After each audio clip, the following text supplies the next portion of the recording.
देखिए जो plantation programme निश्चित भाव में आवश्यकता रही गचर मु छोट बड़े मोर मन अच्छी गोटे पढ़ी जन बुढ़ा गच लगे से कहूला गच लगेगा क्या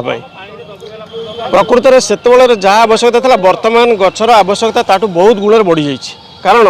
परिवेश जो भाव में दूषित हो चलती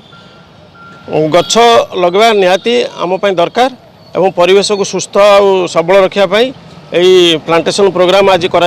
आम यहाँ प्रेस क्लब एवं रोटरी क्लब जारकार मिलित आनुकूल्य करूँ आगामी दिन में ये प्रोग्राम भी जारी रहा आम पूर्वर भी बहुत गच जारकार विभिन्न अंचल लगेलु जोगुड़ा कि बर्तमान महाद्रुम परिणत है आउ ये प्रोग्राम आम कार्यकारी चालू रहा आगू जारी रहा।